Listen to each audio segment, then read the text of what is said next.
Hi friends, welcome to Shri Panchami collections. ఈరోజు మీకు ఒక స్పెషల్ రెసిపీ చూపిస్తానండి.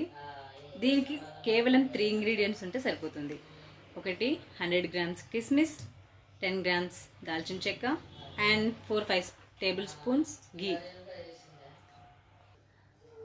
ఫస్ట్ మనం ఈ చెక్కను తీసుకొని ఫైన్ పౌడర్లా చేసుకోవాలండి. ఇదిగోండి ఇలాగా. ఫస్ట్ ఒక 4-5 టేబుల్ స్పూన్స్ నెయ్యి తీసుకొని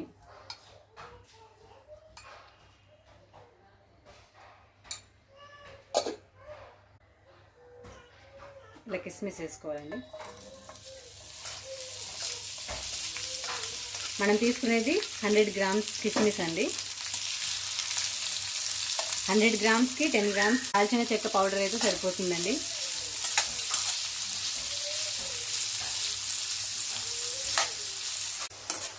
ఇలా కలర్ కూడా చేంజ్ అవుతుందండి మనకు.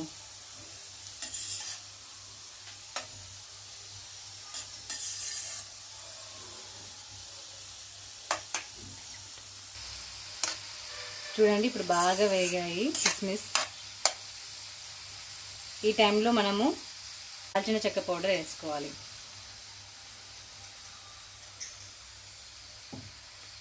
వేసుకొని ఒక 4-5 మినిట్స్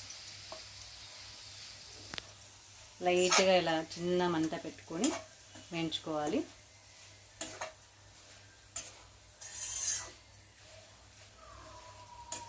సిమ్లోనే పెట్టి వేయించుకోవాలండి, లేకపోతే మాడిపోతుంది మొత్తం.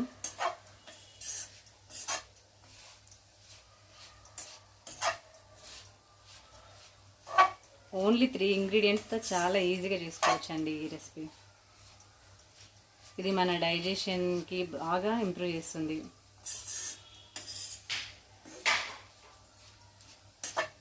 డయాబెటీస్ ఉన్న వాళ్ళు కూడా తీసుకోవచ్చండి ఇది.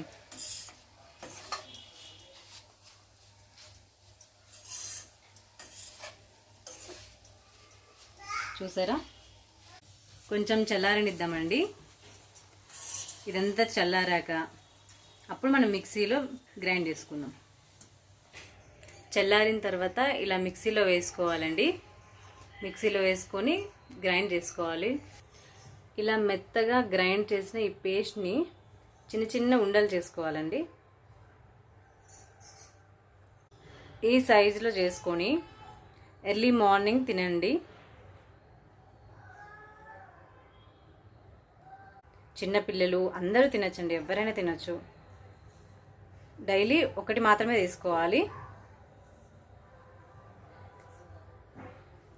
ఇలా చిన్న చిన్నగా ఉంటలు కట్టేసుకోండి. ఆకలి లేని వాళ్ళు కూడా ఇది తిన్నారంటే ఫుల్గా ఆకలిస్తుందండి.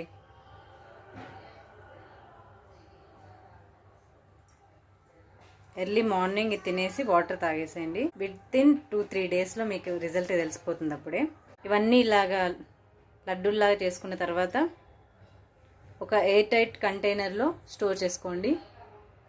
చల్లగా అయిన తర్వాత ఇలా ఎయిర్ టైట్ కంటైనర్లో స్టోర్ చేయాలి అండి. దాల్చిన చెక్క తింటే బ్రెయిన్ టానిక్ లాగా పనిచేస్తుంది. ఈ రోజుకు ఒకటి మాత్రమే తినాలి.